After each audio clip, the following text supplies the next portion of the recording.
या ठिकाणी श्री स्वामी समर्थ येऊन गेले। आजही या ठिकाणी दररोज सायंकाळी मच्छरदाणी लावली जाते, हुक्का पेटवला जातो आणि पांघरून घालून महाराजांना झोपवले जाते। नमस्कार भावांनो, मी विशाल कर्नाटक महाराष्ट्र दौऱ्याच्या 11व्या एपिसोड मध्ये आज आलोय अक्कलकोट मध्ये असलेल्या गुरु मंदिर अर्थात बाळाप्पा महाराजांच्या मठामध्ये। सुरुवातीला आत आल्यावरती जुनी सांभाळ केलेली प्राचीन वास्तू पाहायला मिळते। या मठामध्ये स्वामी समर्थांच्या चिन्मय पादुका आहेत, त्यांची दररोज पूजा होते। 25 नोव्हेंबर 2017 रोजी या मठाच्या नूतनीकरणाचे काम चालू असताना ही फरशी काढायच्या दिवशी जागोजागी पावलांचे ठसे दिसायला लागले। चौकोनी मार्क केले आहे, तेच स्वामींची पावले आहेत। मंदिराच्या प्रवेशद्वारापासून ते आतमध्ये मंदिरांपर्यंत हे पावलांचे ठसे उमटले आहेत। या ठिकाणी या जुन्या वास्तूमध्ये स्वामींचे आणि त्यांच्या सहकाऱ्यांचे जुने फोटो पाहायला मिळतात, जे एका इंग्रज अधिकाऱ्याने काढले आहेत। श्री स्वामी समर्थांनी आध्यात्मिक सामर्थ्यांचा वारसा बाळाप्पा महाराजांना दिला होता।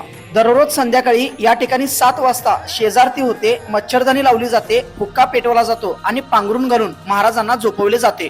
हे सर्व काही पाहण्यासारखे असते। मित्रांनो, तुम्ही सुद्धा कधी अक्कलकोटला आला तर नक्कीच या गुरु मंदिराला भेट द्या। भेटू पुढच्या दौऱ्यामध्ये।